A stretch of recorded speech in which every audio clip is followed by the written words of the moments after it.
Hello and welcome to our tutorial for today. I remain your regular presenter, Professor Abubakar Yakubu. In our tutorial today, we'll be discussing on how to use Excel Analysis ToolPak in performing simple linear regression. So, let's assume the data we have on the screen is the yearly income of a family and an expenditure for about 11 years from 2010 to 2020. You can see the data, the income as the dependent variable and independent variable, and the expenditure as the independent variable. Now, what do we need to do for us to do the regression for this value so that we can get our model and do our predictions? The first thing we need to do is to click on data. If you must have installed the Excel ToolPak, that will be in my video if you watch earlier on how to install the data ToolPak. So if you have done that, you click on data, then the data analysis. Let me go back home. Just click on data. The data analysis will show. You click on the data analysis, this pop-up window will show, and then what you need to look for is to look for regression. So click on regression and click OK. Then you have this window. So on this window, you now have to input your X range values and input your X range value and the XY range values. We are assuming that our X range value, for us to do that, just click on this, then highlight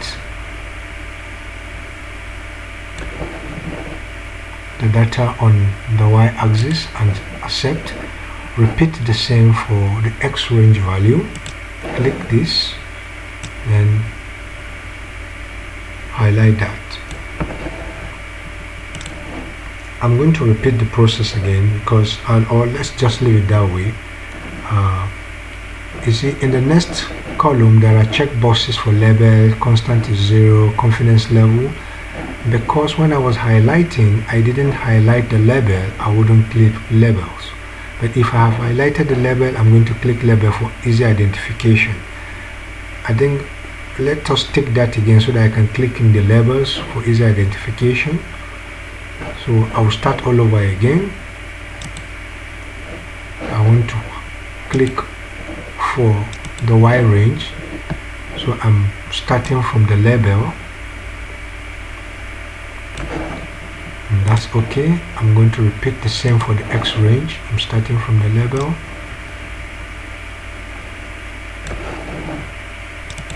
and with that I'll now click on label. Constant is 0 is, if you check on this box, it means you want the graph to start, or the regression model to start from 0 or the origin.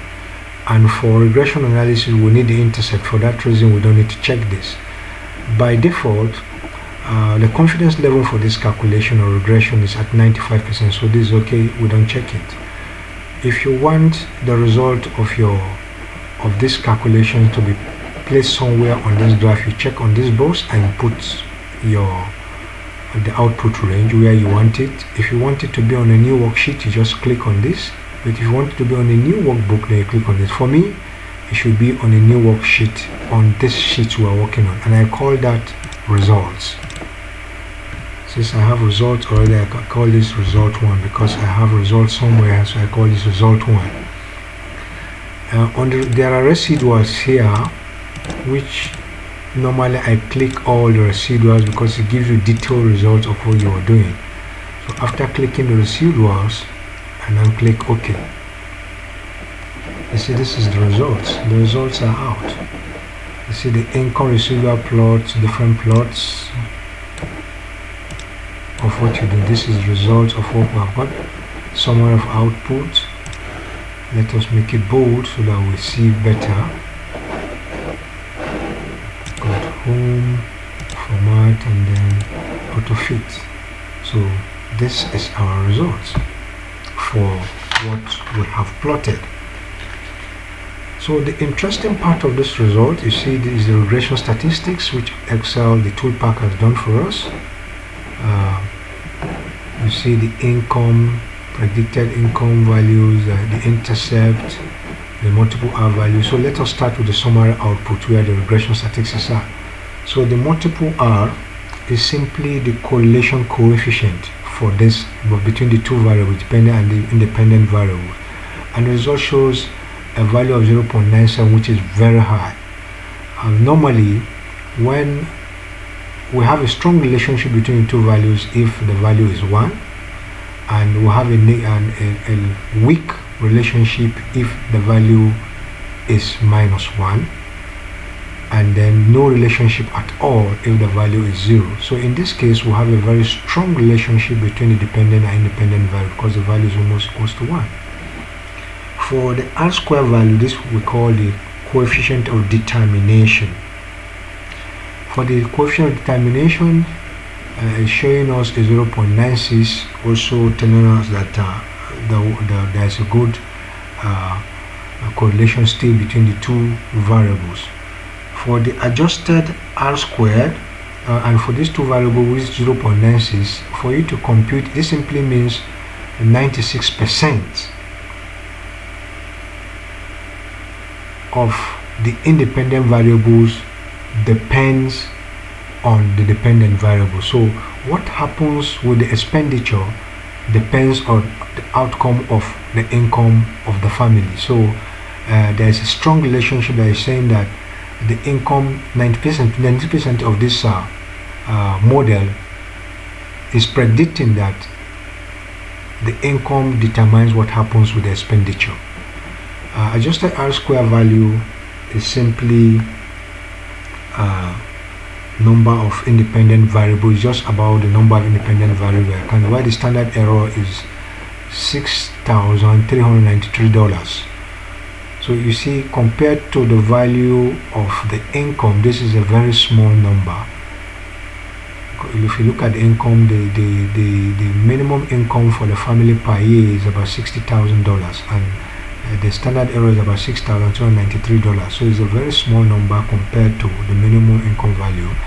So it then means that this value is good, and the model is more precise from that what is shown here. The observations are 12 observations. So there are 12 observations from 2010 or so down. Then the next is the ANOVA. In the ANOVA analysis, what we are interested in is the significance F.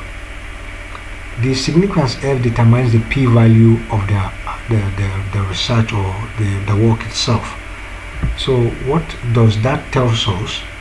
You need to have an hypothesis. For example, before I start the work, I might say there is no relationship between income and expenditure. And then another hypothesis I call that a null hypothesis, and another hypothesis could be, alternative hypothesis should be, there is a relationship between income and expenditure, and the p-value probably is, I would say, 0.05. That is my p-value.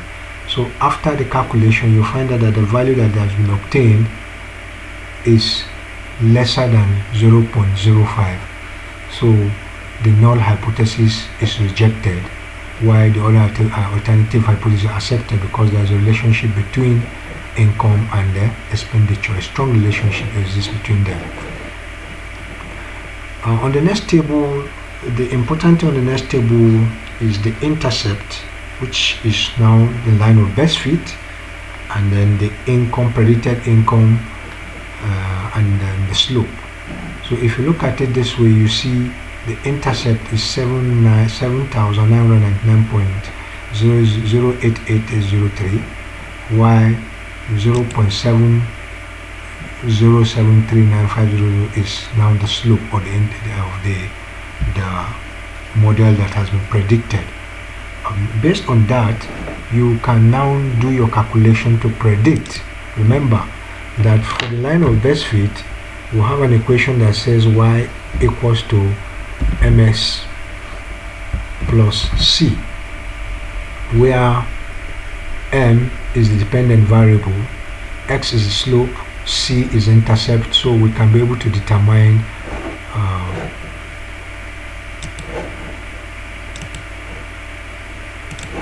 the dependent variable. So to calculate this out using the calculation ms, so we know from what we have calculated, we know that the slope is 0.79. This is the slope. Multiply the independent variable, first independent. So let us look at the data of the first independent variable, 60,000, then plus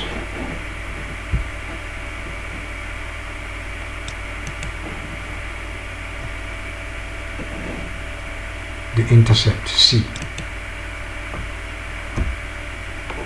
So this is the first prediction for the first case, and if you look at the value here, this value is the same as what is predicted in predicted expenditure, 50,236.1408. Look at the 50,236.14181. So same value. So the predictions is right. So based, we can calculate our first prediction, which Excel has done already for the first observation. This is it for the second observation. 60,000 was the first observation. If you look at this, is the second, 64,000. So if you input all these values, you begin to get these values Excel has calculated already. So 50,236.148, which is what we have just calculated. And the next important thing again is the residual value. This value here is the residual. And what is the residual? The residual is the difference between the actual expenditure and the predicted expenditure. So the residual is simply actual expenditure minus the predicted expenditure. So if you look at that, this is our predicted expenditure for the first entry. So if we want to calculate the residual, which Excel have done, but we can check if it is true, we now say is equal to actual expenditure. If we go back to, this is the actual expenditure for the first entry, so it's $44,000, then minus